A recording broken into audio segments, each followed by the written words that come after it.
The Red Sox season is officially over, so what happens now?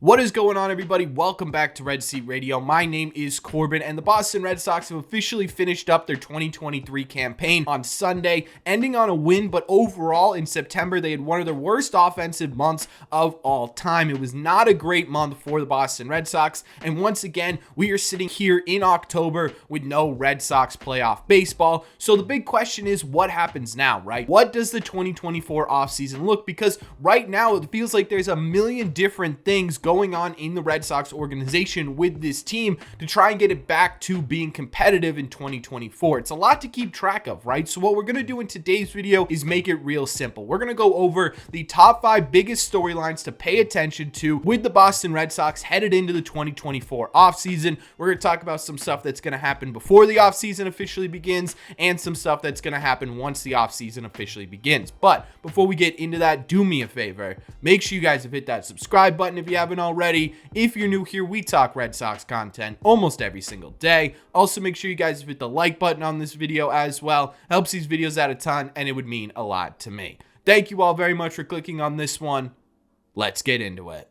Okay, so like I said, we're going over the 5 biggest storylines heading into the 2024 offseason for the Red Sox, and we're going to start with sort of the biggest ones and make our way down here. And the biggest one right now is pretty obvious, right? It's who's going to be head of baseball for the Boston Red Sox headed into 2024. Right now, the Red Sox do not have a captain of the ship, and before that person or persons gets put into place, nothing else on this list can really get done. Now, we don't have a ton of information about who the Red Sox are targeting, but we did get some sort of hints here from Sam Kennedy from his presser yesterday, the year-end presser, where he mentioned a couple of different things about their search process for a new GM or CBO or HBO, whatever you want to call it, or multitude of those, right? Because one of those things being that this could be a bit of a longer process. They're going to go about finding the new head of baseball operations a little differently than they have in the past, which could be good. It could be a bit of a longer process, though, which could also be a bit of a problem. The other thing he mentioned is that it could be multiple positions filled. It could be one head of baseball operations. It could be a GM and head of baseball operations. It could be a couple of different things here. So there are a couple of different scenarios to keep an eye on as we get further into these interviews. The other thing that he mentioned is that they're also going to be looking at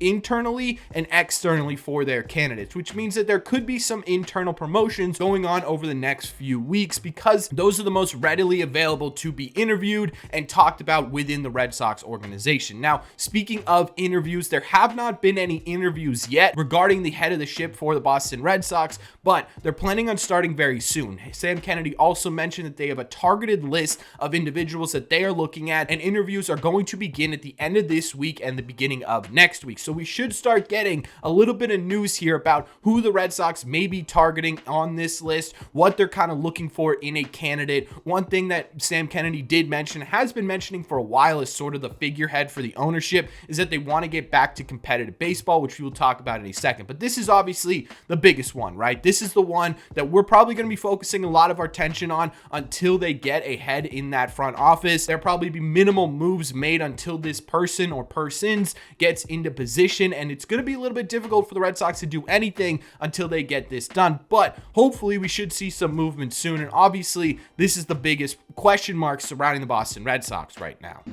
The second sort of overarching big thing here the Red Sox need to get done before 2024 is decide who will and who won't be on the current Red Sox coaching staff, right? Feels like over the last couple of seasons, there have been some carryover problems the Red Sox have dealt with, and a lot of that could be focused on the coaching of this Red Sox team. I think I and a lot of you guys agree that it might be time to shuffle up this coaching staff a little bit. Now, again, in yesterday's season-ending presser, there was no confirmation that anyone would really be back. In fact, they were pretty vague about who was going to be on the coaching staff. The one guy whose name was specifically mentioned was Carlos Fables, who is currently the infield instructor for the Boston Red Sox. He was mentioned as working closely with Manuel Valdez over the 2024 offseason in the Dominican. Now, I don't love that considering how up and down the Red Sox defense has been, but outside of him, we know that Alex Cora will be back, which I agree with, but guys like Dave Bush, Kevin Walker, who's the bullpen coach, Pete Fatsi, who's the hitting coach, could all all sort of be on the hot seat going into 2024. And this is something that I assume will start to get done and figured out once they get a new head of baseball operations in the building.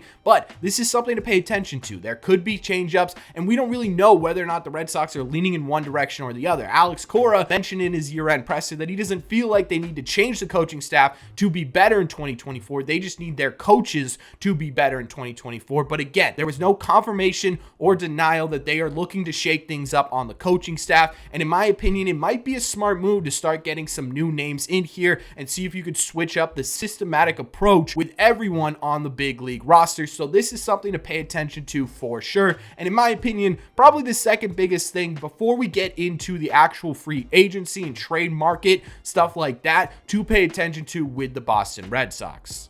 In my opinion, after these two things are sort of figured out, the overarching theme of the offseason, in my opinion, is are the Red Sox actually in, right? Ownership over the past couple of weeks, whether that's John Henry, Tom Warner, Sam Kennedy, anyone in that front office as a ownership group has mentioned that they want to get back to competitive baseball. They've said a lot of things over the last couple of weeks, right? Mainly, we want to get back to competitive baseball. We want to get back to baseball in October in Boston, and we want to get back to winning in October in Boston. Those are big words. Right now, it's time to walk the walk. Now, this is something we probably won't know for a little bit just because we won't have any opportunities for the Red Sox to sign or trade or do anything until the World Series is over, but this will be abundantly clear pretty quickly, right? Whether or not the ownership wants to back up what they are saying will become clear almost immediately once free agency begins, because there are a couple names on the free agent market that could immediately come in and help get to where ownership claims they want to go. Whether or not they're willing to take that risk on a contract, whether or not they're willing to take that risk on a trade is a completely other story, and we have not seen that yet from ownership. So now it's a question of, will they actually back up what they've been saying? And to me, this is sort of going to be the overarching theme of the offseason, right? There have been a lot of promises made after the firing of Chaim Bloom, whether you believe in it or not. It's all about backing that up now. Are they willing to put their paycheck and their big spending on the table? Are they willing to take a risk on a trade or a contract? This is a lot of conversations that are going to be had once free agent market opens up, and is definitely a massive thing to pay attention to as the Red Sox get closer and closer to free agency.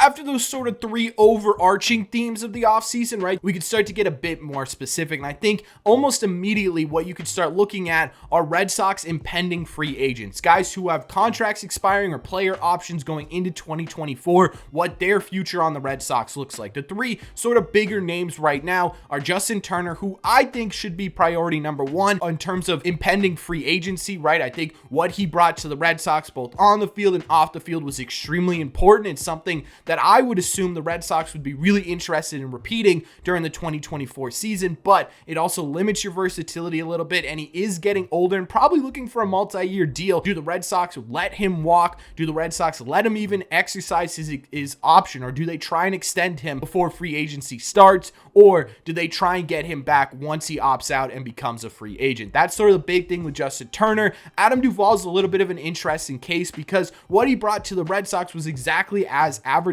He was injured for a little bit during the 2023 season, but he's kind of exactly what the Red Sox need in the outfield going into 2024. So it could be pretty interesting to see what they do with Adam Duvall. Do they try and extend him before November comes? Do they let him go to free agency and try to re-sign him there? Or do they completely move on? And then James Paxton is kind of the third bigger one, I guess. Honestly, I don't see the Red Sox returning James Paxton to this team. I would be pretty shocked if he got a really big deal anywhere, but I really don't think he'll get a deal in Boston. He had a great first half, but the second half was a little bit teeter-tottery, right? And it ended up really ending on a poor note. My assumption is that the Red Sox are looking to get younger, more talented, and they're trying to get more durable in their rotation. James Paxton only really fits the talented portion of that, and I don't think it makes a ton of sense, but his name is also one of the ones, in my opinion, that you should be looking at for the Red Sox in terms of extensions before they hit free agency. And then obviously, once you get to free agency, we'll break down all the exciting free agents that are on the open market. Do they make sense? Do they not make sense? What their contract looks like with the Red Sox, stuff like that. But there are a couple of guys on the free agent market, not on the Red Sox, who could be major impact type guys that the Red Sox should definitely be looking at.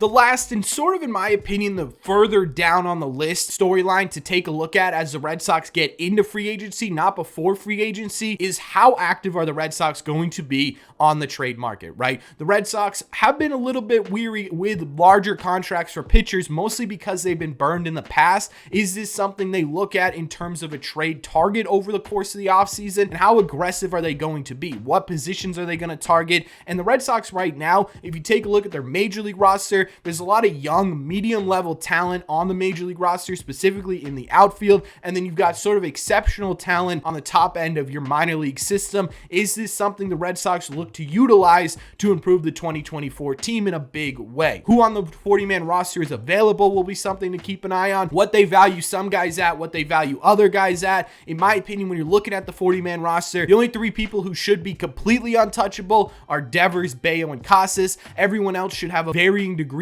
of availability, but still have a price on their head a little bit in terms of what it means to trade. The bigger question, in my opinion, when it comes to the trade market is, are they going to sort of tear down what was built up in the farm to improve this 2024 roster, or are they going to try and focus on the 40-man roster first and try and pick guys out of that they deem less valuable and easily movable, which I think, in my opinion, would be the smarter option, right? Try and trade from the 40-man roster as opposed to trying to break down your entire farm system to get competitive over the next couple of years. But whether or not they even are active in the trade market is going to be a big topic of conversation. My guess is that they probably will, but we don't really know until they get a GM, until they figure out their coaching staff, until the Red Sox deem whether or not they are actually going to back up the words they've said, and then sort of this trade market availability should fall into place, right? And in my opinion, you should be expecting a bigger trade this offseason. You kind of have to with the logjam you have in the outfield and with your pitching staff as well. So should be big things coming trade market wise, but definitely sort of the fifth biggest thing to pay attention to